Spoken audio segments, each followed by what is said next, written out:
Hello and welcome to a special edition of Monday's DBTV Sports Broadcast.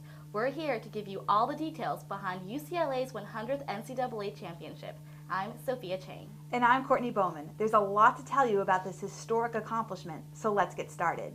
Sunday proved to be a landmark day for UCLA as the women's water polo team captured its third straight NCAA championship and UCLA's 100th national title. The win makes UCLA the first school to reach 100 NCAA championships. Reporter Lisa McBride has the full story. The wait is finally over.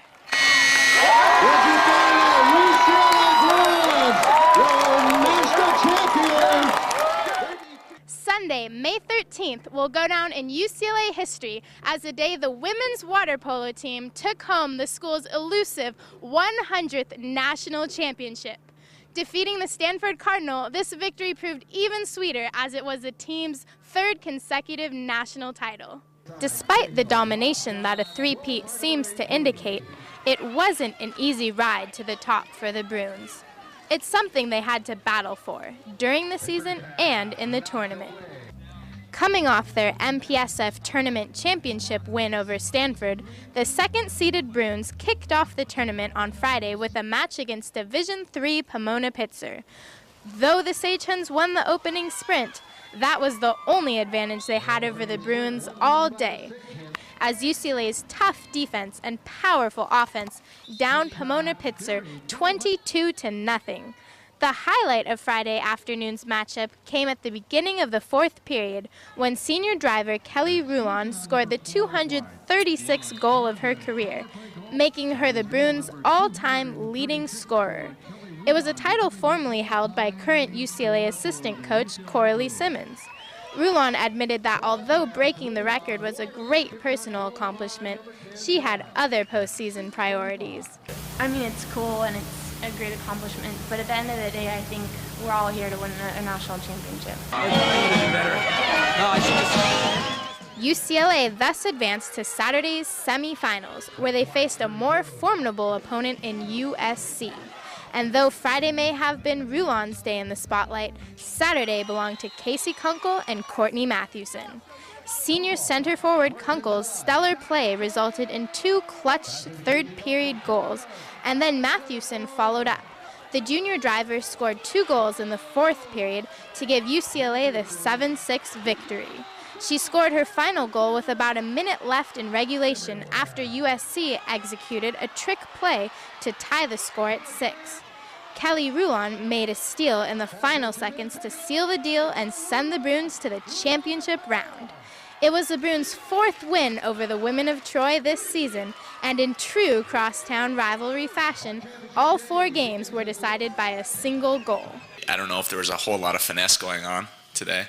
I just said, you know what, it's going to be the team that wants it more. If it was a lot of heart and a lot of fight, and ultimately that was a difference. To say that there was a lot on the line on Sunday would be an understatement.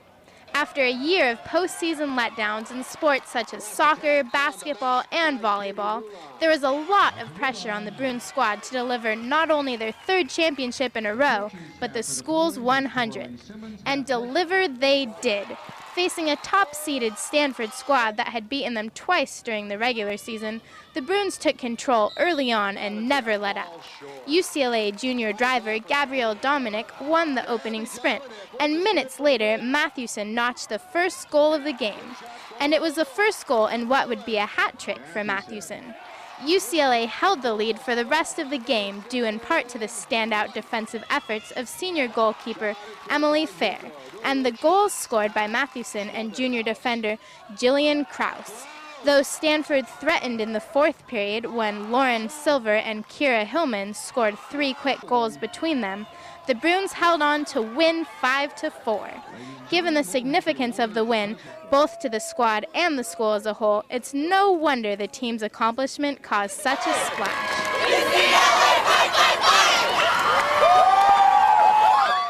For Bruin players and coach Adam Krikorian, the experience of winning a national championship is unparalleled. It's always a good feeling to know that you played your best and you came out with a victory. So, and to be national champion, to say you're the best in the country, it's a lot to swallow. It's pretty hard, but it's definitely something that you want.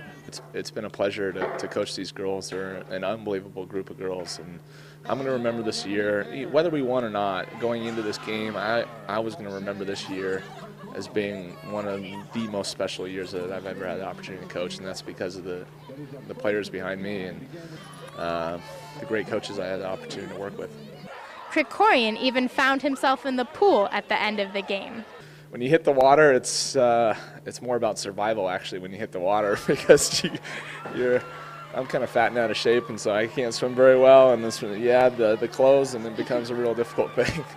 So what were Mathewson's and Fair's favorite moments in the championship game? I think it was definitely at the very end when I was holding the ball. I knew I just had to keep it for I think 15 seconds and we sealed the victory, but I can't really recall it because I was in the moment, so I can't, I just knew. I had to tell myself that I had to keep the ball, and that's when I think I really started to believe it was over. One moment is really hard. I mean, the whole struggle, I think, was really exciting, just our defense in general, just watching my team, fight through each play. Team members said that the possibility of winning UCLA's 100th title wasn't their foremost concern entering the tournament. Feels good. Like everyone else has said, it could be anyone as long as it's a Bruin. To win number 100, it doesn't really feel any different than any other championship. It's a special thing to be a part of, and for the school. But it's just as sweet as winning number 99, but it's a cool thing to kind of reach that point. The game was a high note at the end of several Bruin careers. Seniors Emily Fair, Molly Cahill, Kelly Rulon, and Casey Kunkel will be moving on, and new recruits are coming to Westwood next season. But Krikorian says he's just going to enjoy the moment. Oh, you're killing me. I just won three in a row. Number 100, 5 out of 7, actually 6 out of 8, and then you're asking about next year.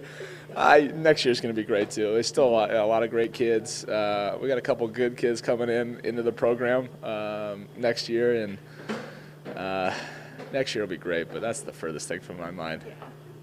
Bringing you the latest national championship news for Daily Bruin TV Sports, I'm Lisa McBride.